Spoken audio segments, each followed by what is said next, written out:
Alors, on a le plaisir d'être avec Agnès Ceccarelli. Bonjour Agnès. Bonjour Lara. Pour vous présenter au public, vous êtes donc chercheure enseignante. Vous enseignez notamment à l'ICN à Nancy. Oui. Mais vous avez écrit une thèse, un mémoire sur le thème du costume de l'emploi. Oui.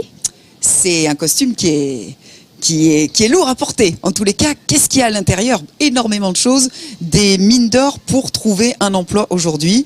Et le côté superficiel, artifice qu'on pourrait croire dans ce qu'on appelle le dress code en 2014-2015, en fait là-dessous, on se rend compte avec vos propos que le dress code, au contraire, on doit y faire très attention.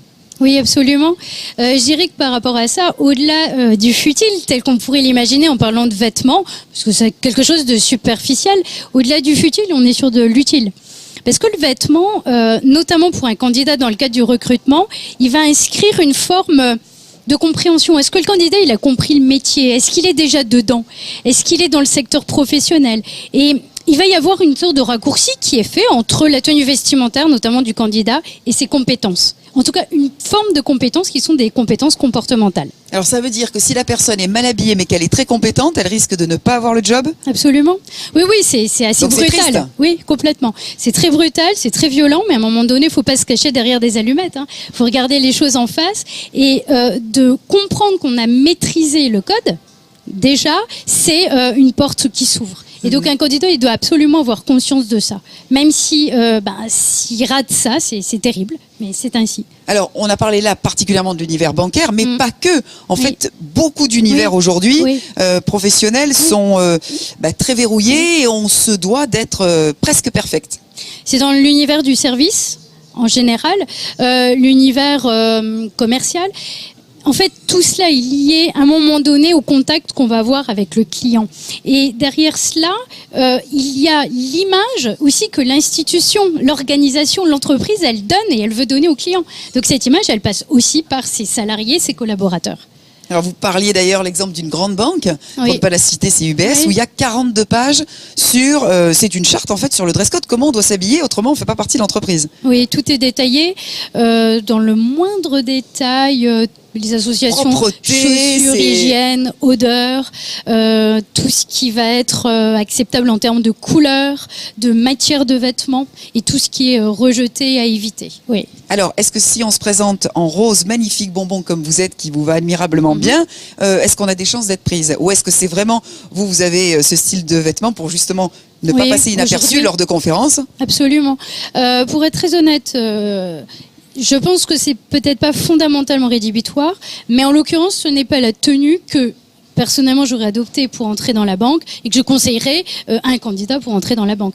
Parce que dans la banque, on a un code couleur qui reste celui de la sobriété, celui quand même d'une forme de classicisme. Et donc, il faut jouer le jeu de ce code couleur et de ce dress code aussi. Donc, c'est vraiment pas approprié selon moi. Alors, le dress code aujourd'hui, la définition exacte du dress code, c'est quoi ? Ce sont un ensemble de règles, de normes qui peuvent être explicites ou implicites, mais qui définissent la façon de se vêtir au sein d'une entreprise et qui finalement révèlent le secteur d'activité de l'entreprise, le métier dans lequel on est, mais aussi l'individu. Et quel est, vous, à aujourd'hui, le bel exemple féminin, peut-être, et masculin d'un autre côté, que vous aimez à donner en disant, tiens, ça c'est un bel exemple, elle est plutôt bien sobre, chic, au masculin aussi, d'un autre côté. Quels sont les exemples que vous... J'aurais une référence politique, aujourd'hui institutionnelle, la directrice du FMI, Christine Lagarde, qui pour moi... très bien su maîtriser ces codes à la fois sans effacer une féminité mais des codes professionnels où elle arrive à jouer avec un masculin féminin et finalement à s'imposer et elle a très bien réussi à le faire. Pour les hommes, j'ai pas d'exemple là marquant en tête parce que quelque part c'est plus simple pour les hommes. C'est un système vestimentaire qui est fermé. Ils ont très peu de choix et comme ils ont moins de choix, la prise de risque elle est tout aussi limitée.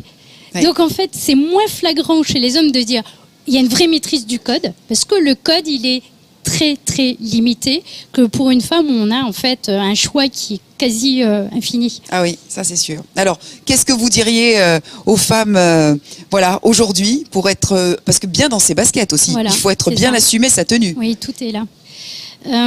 Donc ce que moi je préconise toujours c'est d'être soi-même, d'être naturel mais de ne jamais oublier en fait quels codes existent, comment je les adapte. Et il n'y a pas de paradoxe. Et c'est ça, je crois, le point sur lequel il faut rester. Il n'y a pas de paradoxe entre être ce que l'on est et être ce que l'on doit être. Oui.